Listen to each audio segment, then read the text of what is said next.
Well, I stopped over at the property this morning to sort of do a quick video on what our plans are for next week and coming up, about probably working for the next few weeks, 2 to 3 weeks, on getting some trees cleared and everything around the property. So it rained pretty good last night, so it's kind of muddy around here. I'm just kind of sloshing through the mud. I was going to get in the skid steer and do a little clearing, but it's pretty wet. I'll just wait till it dries out.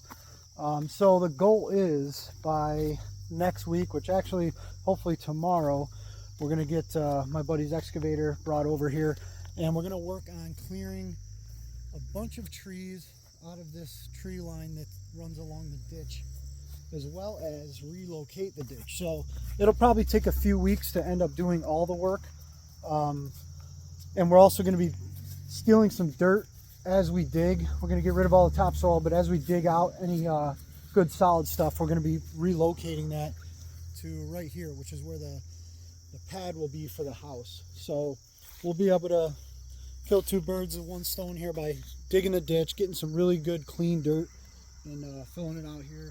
And what we'll do is we'll actually let it sit over winter and be able to let that get really compacted by the snow and the water and all that. So that's a really good thing. I really want that to be able to sit before we end up prepping it and pouring any concrete. I don't want to have any issues with the slab, so it's good that we'll be able to let it sit that whole season. You know, it does extend the build time a little bit, but that'll help us get a little bit more funding together as well, and plan and prepare for anything else we may not be thinking about. So that's the goal for probably before the end of this month, to get this ditch relocated completely. We're going to be pushing over about 15-20 feet, clearing a bunch of these trees, and a lot of these trees in here are actually dead and just covered in complete poison ivy. So anything that's alive we're going to try and keep, of course, but where the ditch needs to be relocated, we really have to take some of them down. So a lot of these are just completely dead ash trees, and some of them may look alive. Let me find a good one. I think there's a bunch buried in here. It's hard to see, but they look alive, but they're actually just completely wrapped in poison ivy. So we'll probably just dig a pit and bury some of those, so we don't have to worry about burning any poison ivy. Yeah, a lot of these, there's quite a few dead ones in there, but we have these really giant cottonwood trees, and although they do drop tons of that cotton every year, and it'll probably end up everywhere and in our AC unit and in our pool, I gotta say the trees are absolutely massive. They're super old.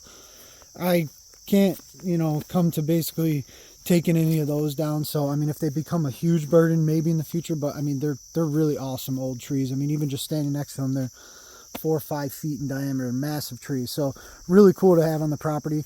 So we'll try and leave those alone. And yeah, so check back. We'll have some videos of when the excavator's in here ripping some dirt out and ripping trees down.